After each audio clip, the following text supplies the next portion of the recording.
Hi everyone, this is Phil Travis, and welcome to week 2 here at EOU for History 111, World History until 1600. This week we have a reading from Chapter 2 in our Patterns of World History textbook. That reading, I really only want you to focus on the pages from page 32 to 50. We're going to do Ancient Egypt next week. So we're going to break that up a little bit, and that's just because I want to do a presentation on Egypt, and I want to kind of talk about Egypt to some degree exclusively. So we're going to do Egypt next week, and so this week we're going to be focusing on Mesopotamia, the Sumerians, and so forth. Our reading does theoretically expand beyond those, but I'm going to be really interested in you reading the pages 32 to 50.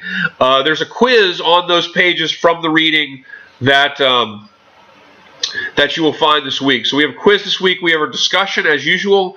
Remember, for full credit, post no later than Thursday at midnight. We want to see 2 days of activity during the week as well. Let's see here.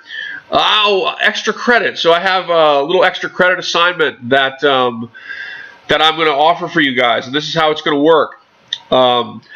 You will gain 10 points extra credit on a final test score or a test score by the end of the term. And the way it will work is that each class I will offer a trivia question that relates to the topic that we are discussing in class. And you will answer the trivia question by sending me an email that just simply answers the question. And you answer the question no later than by Wednesday at midnight. If you do all 9, there'll be 9 more weeks, so there'll be 9 more questions. If you do all 9, you'll get 10 points. If you miss one, then you're going to get 1 point for each one. So if you did 7 trivia answers no later than Wednesday by midnight from the weekly announcements, then you'll get 7 points. But if you do all 9, you'll get 10 points. So watch the weekly opening announcements and answer the trivia. So let's see here. Okay, here's one.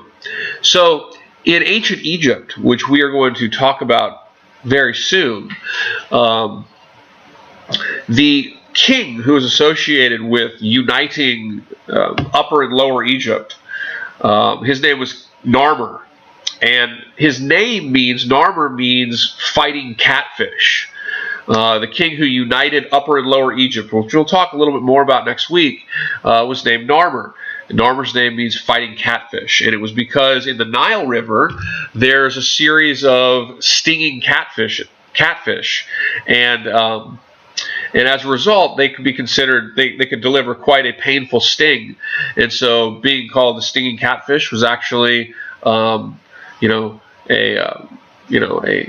complimentary, at least from the standpoint of being a leader and a warrior, so to speak, a complimentary and fearsome way to call oneself as king. So Narmer, fighting catfish.